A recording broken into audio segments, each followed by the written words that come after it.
Welcome to Horror Review. Spoilers alert. Looking for a dark, scary game with dinosaurs and other lab-born abominations? Then Fossil Fuel 2 is the game for you.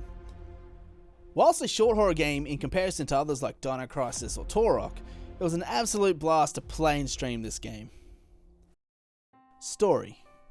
As far as the story goes, it's quite simple and easy to follow along with, but it will require some reading, something you know isn't everyone's cup of tea. The main character, Jack, an independent mercenary, is sent by Sierra Labs to extract 3 hard drives from their condemned facilities. But why are they condemned? You find out on arrival. Spoiler alert, they fucked around with dinosaurs and found out. Once Jack and his team are able to complete these tasks, it's their next objective to make it out alive. But this is a horror game, right? It can't be that simple. As expected, things go horribly wrong for Jack and his team. For story, I give it 5 out of 10. Atmosphere. Sierra Labs is located on a private, isolated island, but don't let the idea of a lush island landscape fool you. The game still has lots of darkness and grit. The gameplay is very close quarters with its surroundings, so you often feel that classic horror, terrifying sense of having nowhere to run, which I love. The more I think about how the lab is set out though, the more confused I became at some of the design choices. For example, there is this conveyor belt section here, and there's these gears that appear to do something, or nothing at all. I'm all for a dynamic game environment, but I wonder if some of the things were just added for the sake of taking up visual space, or just to have a challenge in there. But I still absolutely love the darkness that this game brought, so I give it a 7 out of 10. Enemies. I loved the enemies in this game, both the dinosaurs and the lab-made abominations. But a fault for me was the lack of diversity in dinosaurs you could encounter. I was really hoping for some flying dinosaurs or a bit more of the underwater dinos, but unfortunately they weren't included. There was a point in the game where it was an outdoor scene where it would have been really cool to be attacked by pteranodons instead of the raptors, and maybe even a Quetzalcoatlus boss. Okay, look, the Quetz is just my favourite dino, even though, it's not like technically a dino, but you get it.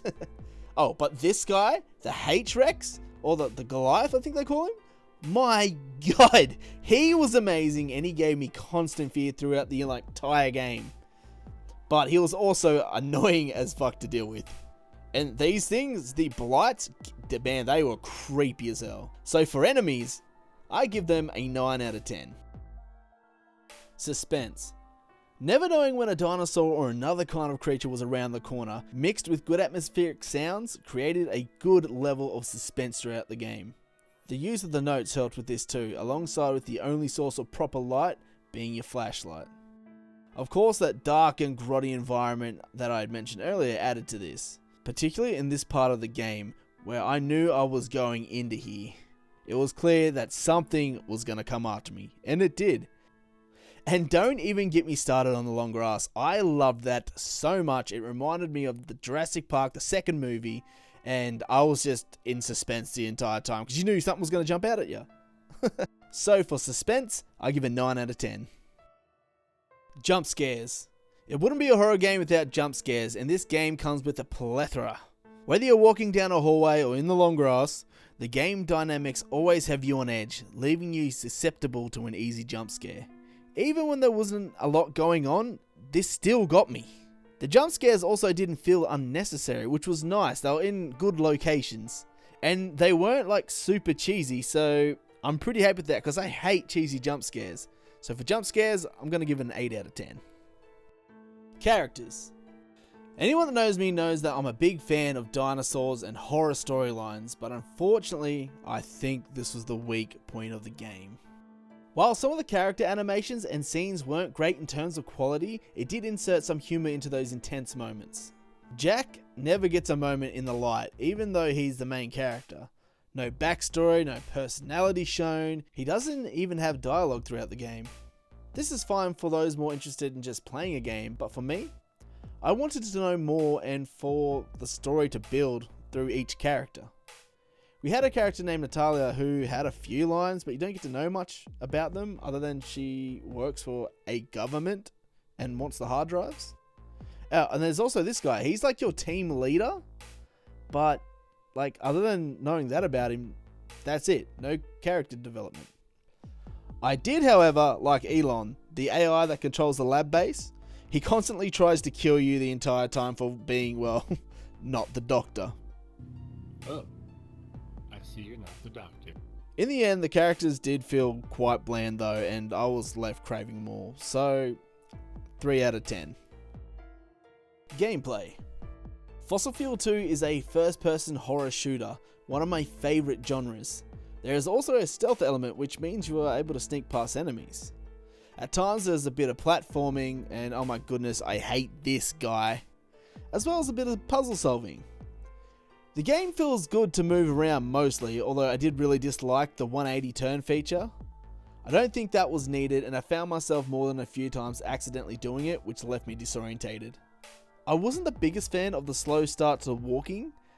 It caught me off guard a few times when trying to do those parkour areas. I did, however, like the backpack management system. Having limited slots for health kits, ammo and guns, this added another element of horror with the risk of running out of ammo. Fortunately, ammo was spread far and wide, so I never actually had this problem. Not to mention, there was also a shop. Gameplay was a 6 out of 10. Gore. Gore is kept to a minimum, except for this part, which I don't know what that is. But when you kill an enemy, there's a small spatter, and that's about it. And I think that's a good thing. I'm not sure gore really adds much to the game besides the gross factor.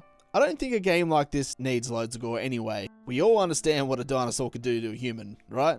I think the balance that they have chosen to go with was a good choice, and well done. Not too much, not too little. Gore is a 10 out of 10. Memorability. There is opportunity for lots of memorable moments throughout this game, depending on the choices you make. For me, the first time I saw the Spinosaurus, this scared the hell out of me. Being suspended with nowhere to run, I thought I was a goner. Another moment was the first time meeting a raptor. The slow motion in this part was so cool. We had just got our first gun and it just felt badass to me. Okay, this was another memorable moment. While in the training area, I was mucking around doing the time course. And I was a bit slow and I received a rather unsavory critique. And I decided to shoot the instructor. Which, I didn't think they would let me kill him. But I did. And after that, all hell broke loose with endless waves of enemies. It was really fun and a feature I did not expect to see. Memorability is a 7 out of 10. Okay, now it's just time for some additional thoughts. The boat that you arrived on was known as the Charon. And much like the ferryman from Greek mythology, it also took you to an underworld, aka the Sierra base. And I just thought that was really cool. Another thing I just want to quickly talk about was the price of the game. When I bought it, it was $30 AUD. And when I had finished my first run in about 2.5 hours, I was slightly disappointed. But then I found out there were multiple endings, and I was stoked to go back and play again. The second time I played through, I chose another option and it took me a whole different way, different gameplay, and even different bosses. I was super impressed. And I got to play as a raptor. You know how freaking cool that was? That was awesome. The last thing I'll mention is there were additional game modes. They had a horde mode, which wasn't actually too bad.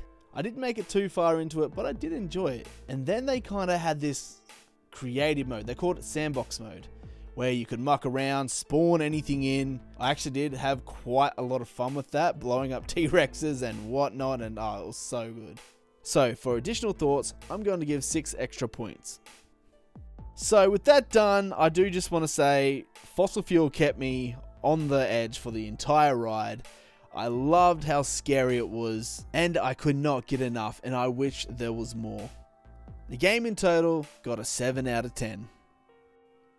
I hope you all found this helpful, and remember, these are just my thoughts and my views on the game, and I am no professional. I'm just a man who really loves horror. And if you have a game that you would like me to review next, put it in the comment section below and I will live stream it, I will try and finish it, and then I will write a review for it. But this is my first review. I really did hope you liked it. I know I have a lot to improve on. If there's something that you think I can improve on, also comment on that. One last thing before I go.